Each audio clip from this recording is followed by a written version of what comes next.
The Emperor's New Suit. Once there was an emperor who was very fond of new dresses. In fact, he cared far more for the elegance of his dress than his duty as a ruler.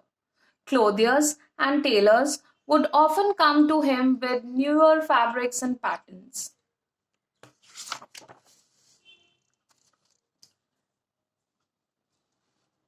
It was by chance that two cheats came to know of the emperor's craziness for the new clothes. They decided to rob him of a large amount. So they went to his court and claimed to have a unique fabric that could be seen by only those who were fit for their offices. But those who were unfit for their jobs could not see it. The emperor was charmed to hear of the unique fabric and decided to have a suit made out of it. The cheats were very happy to have taken the emperor in their sweet talks and asked for a big amount in advance. The emperor gladly agreed and ordered the royal treasurer to make the payment in cash to the so-called clothiers. The cheat bought a handloom, spending a small part of the money. As they knew nothing about the fabric making at all, they pretended to work at the empty loom.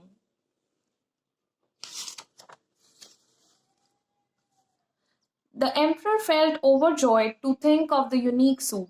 He was sure that everybody would praise not only the suit but also his patent for clothes. Impatient to know the progress of the clothier's work, the emperor sent his most trusted minister to see the cloth. When the minister looked at the loom, he could not find anything there. He felt shamefully sure that he was not worthy of his job. But how could he disclose it to the emperor?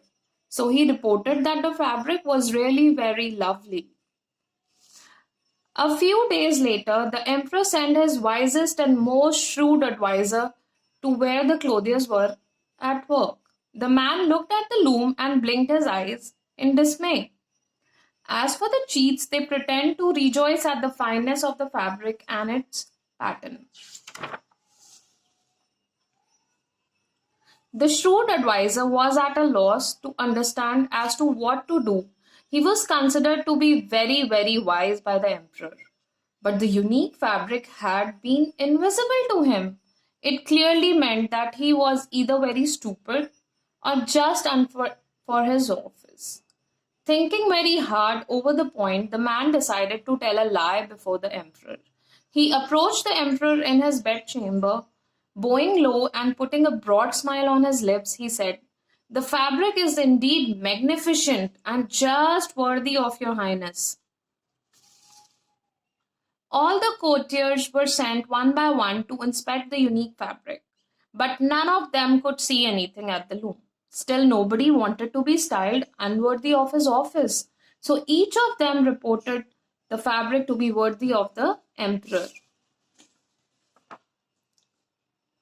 The praise of the wonderful fabric by each of the emperor's courtiers made him exceedingly impatient to see the fabric with his own eyes. So he decided to visit the place where the cheats pretend to work at their loom. The emperor's prime minister informed the clothiers about the visit of the emperor to see them at their job well in time. As for the cheats, they did not worry in the least. They were ready to welcome the emperor. When the emperor reached the place of work, the cheats welcomed him with their folded hands.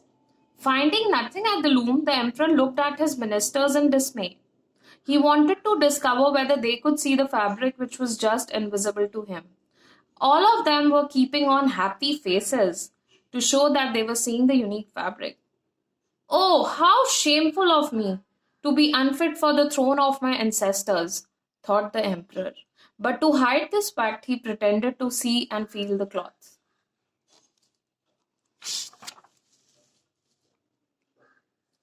"How long will it take the suit to be ready?" asked the emperor.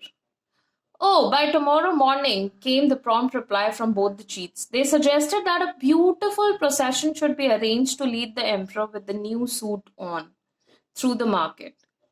The cheats burnt a number of candles that night, pretending to sew the invisible fabric into a suit. The cheats invited the emperor to pay another visit to them and try the suit the next morning.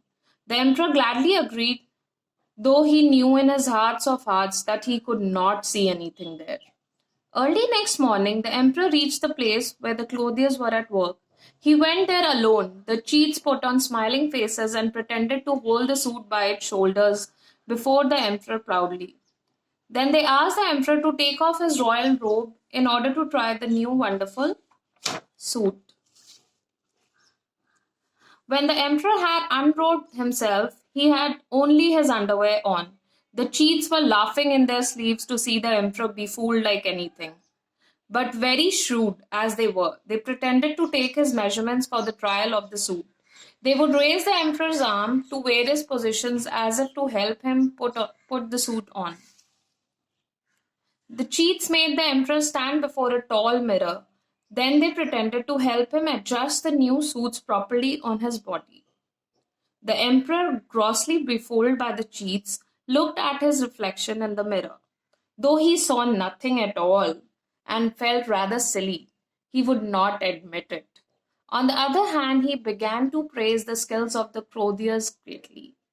By now, some of the minister had also reached there. They praised the suit highly and urged the emperor to march in procession through the market to be viewed by his subjects. How could the emperor refuse to oblige them, though he was well aware of the fact that he was just unable to see or feel any suit on his body? Putting on a broad smile, the emperor led the procession through the market. He was followed by a large crowd. Not only this, people had thronged along both sides of the road to have a glimpse of their emperor. Though everybody knew that the emperor was unclothed, none could take courage to say so. Suddenly, a child shouted, "What a shame! The emperor has no clothes on." The emperor knew that the child was right. But what could he do? He went on with his parade. As for the cheats, their game was over. Seeing the emperor and his nobles busy with the procession, they slunk away with all the money that they had been paid in advance. Not only this, they took away all the silk threads, gold wires, and the jewels that were to be studded in the emperor's suit.